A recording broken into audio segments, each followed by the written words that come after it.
नमस्कार, मैं हूं पूजा। प्योर पटना में आपका स्वागत है। आज है 10 दिसंबर, दिन बुधवार। खबरों की ओर बढ़ने से पहले एक नजर आज की सुर्खियों पर। टीआरई 4 नोटिफिकेशन जनवरी में होगा जारी। पटना में ठंड बढ़ने पर बदला स्कूलों का समय। पाटलिपुत्र विश्वविद्यालय ने बदली परीक्षा की तिथि। पटना से दिल्ली रूट पर चलेगी पहली वंदे भारत स्लीपर ट्रेन। पटना में खुलेगा पहला ट्रैफिक ट्रेनिंग इंस्टीट्यूट। चलिए अब बढ़ते हैं अब तक की बड़ी खबरों की ओर विस्तार से। टीआरई 4 नोटिफिकेशन जनवरी में होगा जारी। बिहार लोक सेवा आयोग यानी कि बीपीएससी के चौथे चरण की शिक्षक भर्ती का नोटिफिकेशन 26 जनवरी 2026 तक जारी किया जाएगा। शिक्षा मंत्री सुनील कुमार ने बताया कि इस चरण में प्राथमिक, माध्यमिक और +2 स्तर पर लगभग 27,000 से अधिक पदों पर नियुक्ति होगी। सभी जिलों से रिक्तियों का अपडेट मंगाया जा रहा है और रोस्टर तैयार होते ही भर्ती शुरू कर दी जाएगी। सरकार का लक्ष्य विद्यालयों में शिक्षक कमी को पूरा करना और शिक्षा की गुणवत्ता सुधारना है। अभी तक 15 जिलों से जानकारियां मिली हैं, बाकी के 23 जिलों से वैकेंसी की रिपोर्ट आना अभी बाकी है। टीआरई 4 के बाद टीआरई 5 भी आयोजित होगी। पटना में तेज हवा के साथ रहेगी हल्की ठंड। पटना में मौसम आज ठंडा और हल्का सुहावना रहने की संभावना है। न्यूनतम तापमान लगभग 13 डिग्री सेल्सियस रहने का अनुमान लगाया जा रहा है, जबकि अधिकतम तापमान 20.3 डिग्री तक पहुंच सकता है। दिन भर औसतन तापमान 19.4 डिग्री सेल्सियस के करीब बना रहने की उम्मीद है। हवा पश्चिम से उत्तर पश्चिम दिशा से लगभग 10.9 किलोमीटर प्रति घंटे की रफ्तार से चलेगी और इसके अतिरिक्त तेज हवा 24.1 किलोमीटर प्रति घंटे की गति से चल सकती है, जिससे हवा का तापमान लगभग 20 डिग्री के आसपास महसूस होगा। कुल मिलाकर मौसम ठंडा, हल्का, हवा भरा और अपेक्षाकृत स्थिर रहेगा।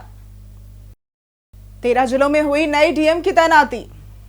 बिहार में प्रशासनिक फेरबदल हुआ है। नीतीश सरकार ने 13 जिलों में नए डीएम नियुक्त किए हैं। इसमें औरंगाबाद के डीएम श्रीकांत शास्त्री को बेगूसराय, मधेपुरा के डीएम तरनजोत सिंह को पश्चिम चंपारण, शिवहर के डीएम विवेक रंजन मैत्रेय को सिवान और अरवल के डीएम अभिलाषा शर्मा को औरंगाबाद नियुक्त किया गया।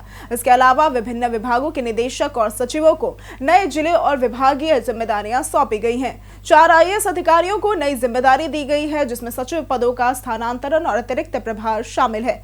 ये फेरबदल प्रशासनिक कार्यकुशलता और विकास योजनाओं के क्रियान्वयन को ध्यान में रखकर किया गया है। दानापुर बस स्टैंड से बीबीगंज मोड़ तक हटाया गया अतिक्रमण। छावनी परिषद ने बीबीगंज मोड़ से बस स्टैंड तक अतिक्रमण हटाने का अभियान चलाया। इस दौरान सड़क के दोनों छोर से जेसीबी की मदद से स्थायी और अस्थायी अतिक्रमण हटाया गया। सड़क किनारे गुमटीनुमा दुकानों को ध्वस्त किया गया और अतिक्रमण करने वाले दुकानदारों से 6,000 रुपए का जुर्माना भी वसूला गया।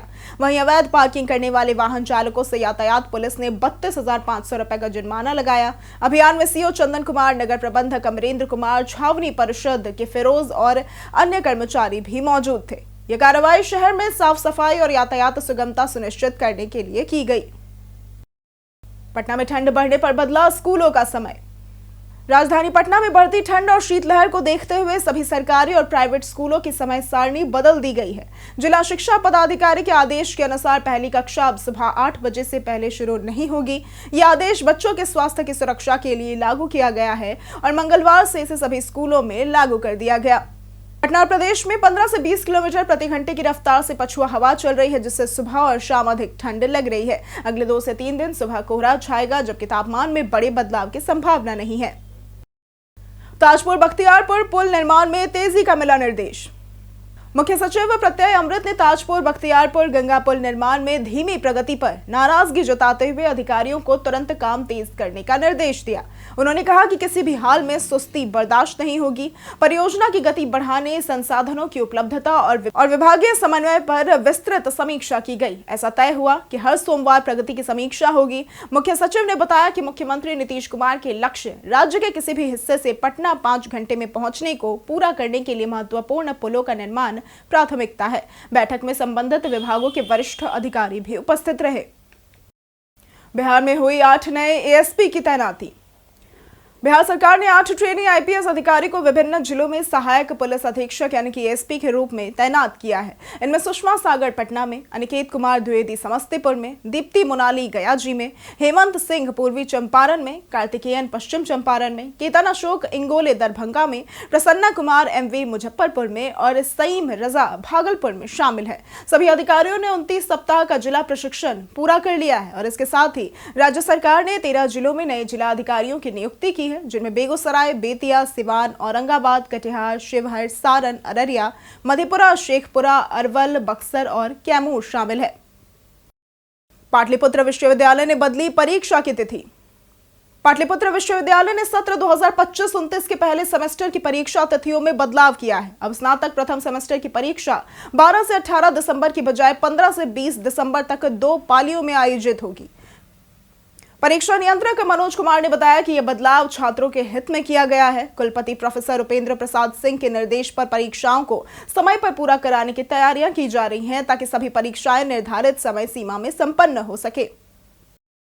मंडई वियर परियोजना अगले वर्ष होगी पूरी। मुख्य सचिव प्रत्यय अमृत ने मंडई वियर सिंचाई परियोजना की समीक्षा करते हुए इसे मई 2026 तक हर हाल में पूरा करने का निर्देश दिया है। फल्गु नदी पर बन रही यह परियोजना पटना, नालंदा और जहानाबाद के किसानों को खरीफ मौसम में समय पर सिंचाई उपलब्ध कराएगी। प्रशासन भूमि उपलब्ध कराने और कार्य तेजी से कराने में जुटा हुआ है। निर्माण एजेंसी द्वारा बताई गई समस्याओं के समाधान का आश्वासन भी दिया गया। परियोजना पूर्ण होने पर 3 जिलों के कुल 4000 से अधिक हेक्टेयर क्षेत्र में सिंचाई होगी और इसका मुख्य कार्य फल्गु नदी पर वियर तथा दाएं बाएं मुख्य नहरों का निर्माण है। पटना में आयोजित होगा दूसरा विशाल हनुमान पाठ। श्री बालाजी सुंदरकांड समिति द्वारा श्री बालाजी महाराज का अखंड 1.25 लाख हनुमान चालीसा पाठ 13 से 21 दिसंबर तक श्री श्याम मंदिर बहादुरपुर में आयोजित किया जाएगा। बिहार चैंबर ऑफ कॉमर्स में हुई प्रेस वार्ता में अध्यक्ष प्रदीप अग्रवाल ने बताया कि आयोजन पटना में दूसरी बार हो रहा है। मुख्य यजमान संजय सीमा अग्रवाल होंगे। 13 दिसंबर को 51 जोड़ों द्वारा सामूहिक पूजन और पाठ किया जाएगा। कार्यक्रम की जानकारी देते हुए कन्हैया अग्रवाल, नरेश गोयनका, डॉक्टर राधेश्याम शर्मा, गोविंद सिंगल, पवन गोयल, सौरभ सिंघानिया और दीपक राजगढ़िया उपस्थित थे। पटना में अवैध बालू खनन पर हुई बड़ी कार्रवाई।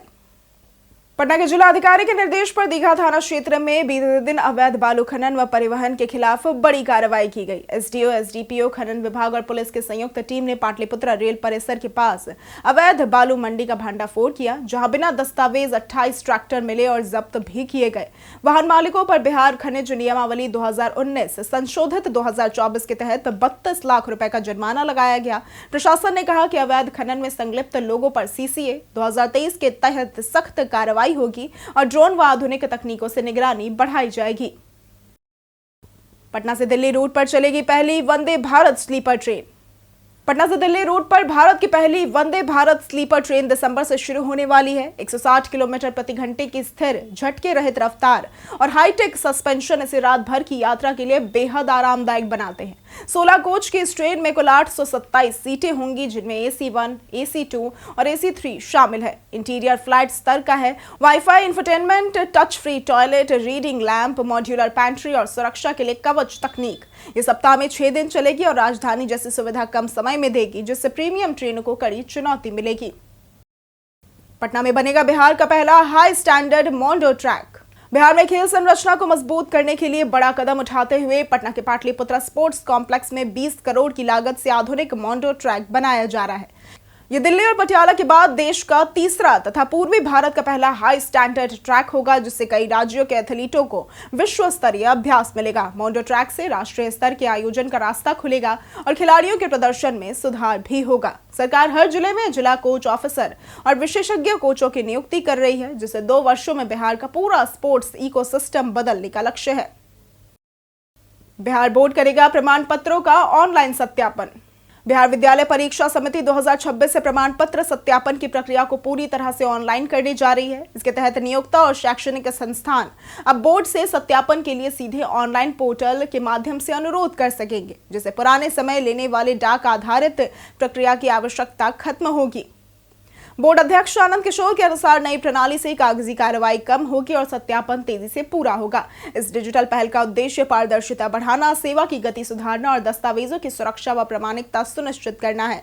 इससे उम्मीदवारों और संस्थानों दोनों को सुविधा मिलेगी। अवैध बालू व्यापार में जुर्माना तय। पटना में उप मुख्यमंत्री विजय सिन्हा ने अवैध बालू खनन और उससे जुड़े भ्रष्टाचार पर सख्त रुख अपनाया है। दीघा में विशेष अभियान में 28 ट्रैक्टर जब्त किए गए और 32 लाख रुपए का जुर्माना लगाया जाएगा। उन्होंने चेतावनी दी कि थाना प्रभारियों की लापरवाही अब बर्दाश्त नहीं की जाएगी। सूचना देने वालों को 10,000 रुपए का इनाम मिलेगा। डोरीगंज में 3,000 ट्रक बालू की नीलामी जल्द होगी। भारत सरकार दक्षिण बिहार में 7 नए मिनरल ब्लॉक्स की नीलामी करेगी। निजी उपयोग के लिए मिट्टी ले जाना आम जनता के लिए अब सुरक्षित रहेगा। वर्ष 2024-25 में खनन विभाग ने 3,536 करोड़ रुपए का राजस्व वसूला। दानापुर रेल मंडल में शीतकालीन ट्रैक पेट्रोलिंग हुई शुरू। दानापुर रेल मंडल ने यात्रियों की सुरक्षा और सुगम रेल परिचालन के लिए शीतकालीन नाइट ट्रैक पेट्रोलिंग शुरू की है। मंडल में लगभग 2080 किलोमीटर रेलवे लाइन है जिसकी रोजाना जांच की जाएगी और इसके लिए 780 कर्मचारियों को तैनात किया गया है। कर्मचारी झाझा, पटना, डीडीओ सहित विभिन्न रूटों पर ग्रुप में पेट्रोलिंग करेंगे और एक ग्रुप में लगभग 2 कर्मी होंगे। डबल ट्रैक पर 2 किलोमीटर और सिंगल ट्रैक पर 4 किलोमीटर की जिम्मेदारी होगी। नाइट पेट्रोलिंग रात 10 बजे से सुबह 6 बजे तक 2 स्टेशनों के बीच होती है। कर्मचारी ट्रैक की जाँच कर रजिस्टर पर हस्ताक्षर करते हैं और यह अभियान फरवरी 2026 तक चलेगा। पटना में बनेंगे 5 नए ग्रिड उपकेंद्र। पटना शहर को बेहतर बिजली आपूर्ति सुनिश्चित करने के लिए 5 नए ग्रिड उपकेंद्र बनाए जाएंगे। 3 शहर में और 2 ग्रामीण क्षेत्रों में। शहर में मीठापुर और कंकड़बाग में जमीन चिन्हित की गई है और एक ग्रिड नए साल में बनना शुरू होगा। इससे बिजली की बढ़ती मांग को पूरा किया जा सकेगा और जून में मीठापुर ग्रिड में गैस लीक से 48 घंटे बिजली संकट हुआ था। वर्तमान में पटना के 7.5 लाख उपभोक्ताओं को 10 ग्रिड उपकेंद्रों से बिजली मिल रही है और कुल पावर सबस्टेशन 81, ट्रांसफार्मर 219 और डिस्ट्रीब्यूशन ट्रांसफार्मर 8,743 है। पटना में खुलेगा पहला ट्रैफिक ट्रेनिंग इंस्टीट्यूट। बिहार में पटना में राज्य का पहला ट्रैफिक ट्रेनिंग इंस्टीट्यूट खुलने जा रहा है जो मुंबई और दिल्ली मॉडल पर आधारित होगा। उप मुख्यमंत्री और गृह मंत्री सम्राट चौधरी ने पुलिस मुख्यालय में इसकी घोषणा की। इसमें सिपाही से लेकर अफसरों तक को ट्रैफिक नियम, प्रबंधन, वीआईपी कार के रिहर्सल, दुर्घटना में बचाव और बड़े आयोजनों में ट्रैफिक नियंत्रण की ट्रेनिंग दी जाएगी। ट्रेनिंग अवधि 1 सप्ताह से 6 माह तक होगी। बेसिक, रिफ्रेशर और स्पेशल कोर्स होंगे। ट्रैफिक मॉड्यूल तैयार किया जाएगा और इसके साथ ही सीसीटीवी, क्रेन और जागरूकता अभियान के जरिए राज्य की ट्रैफिक व्यवस्था सुदृढ़ होगी। पटना में चलेगा सड़क सुरक्षा जागरूकता अभियान। परिवहन विभाग और मिशन रोड सेफ्टी पटना में सड़क सुरक्षा पर व्यापक जागरूकता अभियान चलाएंगे। राजधानी के सरकारी और निजी स्कूल, कॉलेजों, आईआईटी, एनआईटी, पॉलिटेक्निक और कॉलेजों में कक्षा 9वीं से 12वीं तक के लगभग 1 लाख छात्र छात्राओं को ट्रैफिक नियम और सुरक्षित ड्राइविंग के महत्व के बारे में शिक्षित किया जाएगा। जनवरी 2026 तक यह अभियान पूरे पटना में चलेगा। हर दिन अलग अलग संस्थानों में 1.5 से 2 घंटे का विशेष कार्यक्रम आयोजित होगा जिसमें सड़क दुर्घटनाओं के सीसीटीवी फुटेज दिखाकर छात्रों को सड़क सुरक्षा के प्रति सचेत किया जाएगा ताकि हादसों को रोका जा सके।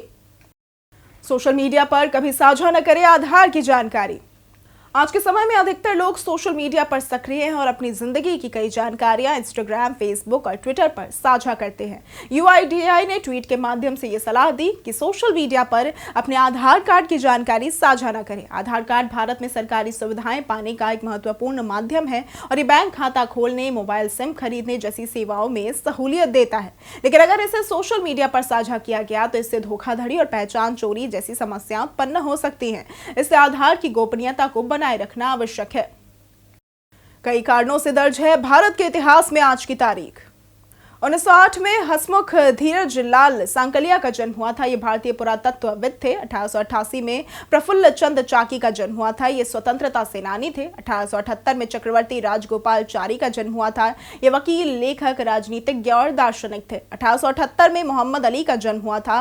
ये भारत के प्रसिद्ध स्वतंत्रता सेनानी, पत्रकार और शिक्षाविद थे। 2001 में अशोक कुमार का निधन हुआ था। ये एक भारतीय अभिनेता थे। 2017 में लालजी सिंह का निधन हुआ था। ये भारत के नामी जीव विज्ञानी थे और आज ही के दिन विश्व मानवाधिकार दिवस भी मनाया जाता है।